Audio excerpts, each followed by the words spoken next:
एक दूरदराज सल्तनत के नीले आसमान के नीचे एक शानदार महल खड़ा था, जिसकी ऊंची मीनारें सूरज की रोशनी में चमकती थीं और उसके गर्द सब्जाजारों का एक न खत्म होने वाला सिलसिला बिछा था।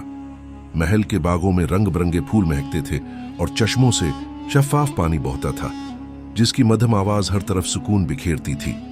इसी महल में एक नेक दिल और रहम दिल बादशाह अपनी राया पर हुकूमत करता था। बादशाह अपनी इंसाफ पसंदी और मोहब्बत की वजह से हर दिल अजीज था। उसकी दो बेटियां थीं, शहजादी अंबर और शहजादी मारूख। अंबर बड़ी बेटी थी, जिसकी आंखों में आसमान की नीलाहट और चेहरे पर चांदनी जैसी नरमी थी। मारूख कुदरे शौक मिजाज और जिंदा दिल थी। इसके हंसने की आवाज महल के बागात में गूंजती थी। दोनों बहनें अपने बाप की आंखों का तारा थीं और अवाम की उम्मीदों की किरण महल के अंदर जिंदगी एक मीठे ख्वाब की मानंद थी। सुबह के वक्त शहजादियां बाग में तितलियों के साथ दौड़ते, परिंदों को दाना डालती और शाम को दरीचों से सूरज को अलविदा कहती। महल में रात के वक्त कंदीलें रोशन होते और मूसीकार नर्म धने बिखेरते। बादशाह खुद अपनी बेटियों को कहानियां सुनाता और उनके लिए नायाब तोहफे लाता। एक दिन बादशाह ने शिकार पर जाने का इरादा किया। सुबह सवेरे घोड़े पर सवार होकर अपने चंद वफादार सिपाहियों के हमरा वो महल से निकला। दरख्तों से ढक के घने जंगल में सूरज की किरणें बेमुश्किल जमीन तक पहुंचती थी। हवा में तरोताजा खुशबू फैली थी और दूर दूर तक हिरनों के झंड भागते दिखाई देते थे। बादशाह ने एक खूबसूरत हिरन को निशाने पर लिया और तीर चलाया, मगर तीर अपने हदफ पर न लगा और करीब ही छिपे एक देव हीकल जिनके बाजों पर जा लगा, जिनका जिस्म स्याह धुएं जैसा था और उसकी सरख आंखों में चमकदार शौले लपक रहे थे। जख्म खाकर वो दहाड़ा, जमीन लर्ज गई। बादशाह और उसके सिपाही खौफजदा हो गए। जिनने अपनी लंबी लंबी बाजुओं से सिपाहियों पर हमला किया। कुछ सिपाही घोड़ों समेत भाग निकले, कुछ बेहोश हो गए। बड़ी मुश्किल से बादशाह अपनी जान बचाते हुए जंगल से बाहर निकला और महल की तरफ दौड़ा। महल पहुंचकर उसने महल की हिफाजत मजीद सख्त कर दी और चारों तरफ पहरे बढ़ा दिए। कुछ दिनों तक सब ठीक रहा। दोपहर का वक्त था। बादशाह अपने कमरे में आराम कर रहा था। महल के बाग में खुशबू बिखेरते फूलों के बीच शहजादी अंबर सफेद लिबास पहने सुनहरी बालों की चुटिया बांधे परिंदों को दाना डाल रही थी। उसके चेहरे पर सुकून और आंखों में मोहब्बत थी। अचानक बाग में सर्द हवाएं चलने लगे। फूलों की पंखड़ियां बिखर गईं और फजा में धुआं सा फैल गया। वही जिन धुआं बनकर जाहिर हुआ। उसने अंबर को देखा और उसकी आंखों में खौफ के साए लहरा गए। शहजादी चीखी, सिपाही दौड़े, मगर इससे पहले कि कोई कुछ कर सकता, जन ने जादुई तिलस्म से शहजादी को कैद कर लिया और जोरदार कहकहा लगाता हुआ शहजादी को उठाकर फजा में गायब हो गया। महल में कहराम मच गया। बादशाह की आंख खुली तो बेटी की गुमशुदगी की खबर सुनकर गम से निढाल हो गया। उसने सारे मुल्क में मुनादी करवाई कि जो कोई शहजादी को बाजियाब कराएगा उसे सोने का खजाना और इज्जत अता की जाएगी। बहादुर नौजवान सिपाही और जादूगर अपनी अपनी कोशिशों में लग गए, मगर कोई कामयाब न हो सका। जिनका ठिकाना मालूम न हो पाया। वक्त गुजरता गया और उम्मीदें मानित पड़ने लगे। एक दिन एक गरीब मगर बहादुर लड़का नदी के किनारे बैठा मछलियां पकड़ रहा था। उसके कपड़े सादा और पुराने थे, मगर आंखों में दियानत और चेहरे पर हौसला था। धूप में चमकती नदी में उसने जाल डाला। थोड़ी देर बाद जाल में एक बड़ी मछली फंसी जो पानी में तड़प रही थी। लड़के ने जाल खींचा, मगर जैसे ही मछली को हाथ लगाया वो रोशनी में बदल गई और एक खूबसूरत जलपरी बनकर सामने आ गई। जलपरी ने नरमी से कहा, अगर तुम मुझे आजाद कर दो तो मैं तुम्हें एक ऐसी बात बताऊंगी जिससे तुम अमीर और मशहूर हो जाओगे। लड़के ने जरा सा हैरत से देखा, मगर दिल की सच्चाई से जलपरी को आजाद कर दिया।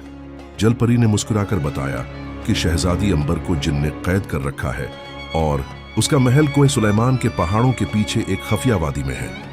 जलपरी ने लड़के को एक सोने का सिक्का दिया और कहा, उसे बीच कर अपने सफर के लिए एक घोड़ा और जरूरी सामान खरीद लो। लड़के ने आजिजी से शुक्रिया अदा किया, शहर जाकर सिक्का बेच दिया और एक तेज रफ्तार सफेद घोड़ा खरीदा।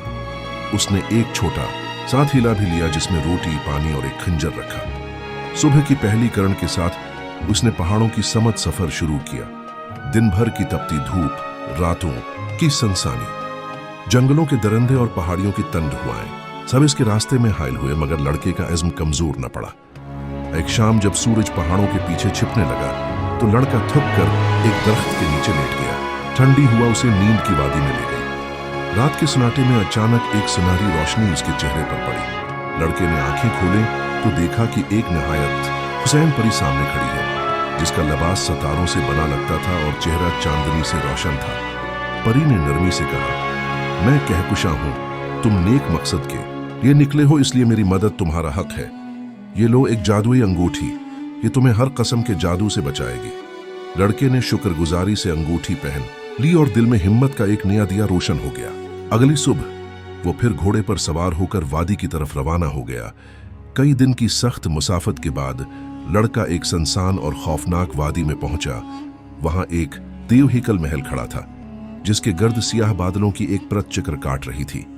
महल के मीनार झुके हुए थे और दीवारों पर खिजां रसीदा बीलें लपटी थे। शहजादी इंबर महल की सबसे ऊंची खिड़की से बाहर झांक रही थी।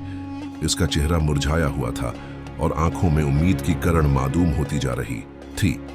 अचानक उसकी नजर घोड़े पर आते लड़के पर पड़ी।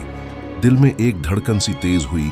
लड़का महल के करीब आया और जोर से आवाज दी, शहजादी, मैं तुम्हें बचाने आया हूं। शहजादी की आंखों में जिंदगी की एक झलक जागी। इसने नीचे झुककर बताया कि जिन अभी महल में मौजूद नहीं है, मगर जल्द वापस आ सकता है। लड़के ने जल्दी से रस्सी निकाली और मंसूबा बनाने लगा। इतने में फजा एक जोरदार धाड़ से लर्ज उठी। जिन वापस आ गया था। इसके चेहरे पर गुस्सा और आंखों में शौले दहक रहे थे। वो धाड़ा, अरे छोटे इंसान, तो मेरी कैद की शहजादी को छुड़ाने आया है, मैं तुझे चबा जाऊंगा। लड़के ने बगैर डरे तलवार निकाली और कहा, मैं नेकी के लिए आया हूं और अगर तो बाज न आया तो तेरा खात्मा कर दूंगा। जिन ने आग बरसाई मगर लड़के की अंगूठी ने उसे बचा लिया। फिर दोनों में होलनाक जंग छिड़ गई। जिनकी जरबें जमीन फाड़ रही थी मगर लड़का फिरतीला था। उसने पहला वार किया और जिनका एक बाजू काट डाला। जिन चीखा, फजा में दर्द की लहर दौड़ गई। लड़के ने दूसरा वार किया और दूसरा बाजू भी काट दिया। जिन अब जमीन पर गिर गया। बेबस और लाचार थे लड़के ने तेजी से रस्सी दीवार पर फेंकी। शहजादी नीचे उतरी और घोड़े पर सवार होकर दोनों महल से फरार हो गए। जख्मी जिन उनका पीछा न कर सका। जब महल पहुंचे तो राया जश्न मना रही थी। बादशाह ने खुशी के मारे लड़के को गले लगा लिया, उसे इनामात दिए और ऐलान किया कि शहजादी अंबर का हाथ इस बहादुर लड़के को दिया जाएगा। शाही महल में शादी की शानदार तकरीब हुई। कंदीलें जलें, फूल बरसाए गए और मौसीकी हर सो गूंजने लगी। शहजादी अंबर और बहादुर नौजवान ने एक दूसरे का हाथ थामा और नए ख्वाबों की दुनिया में कदम रखा। सल्तनत में एक बार फिर खुशियों ने बसीरा कर लिया और सबने हंसी खुशी जिंदगी गुजारने लगे।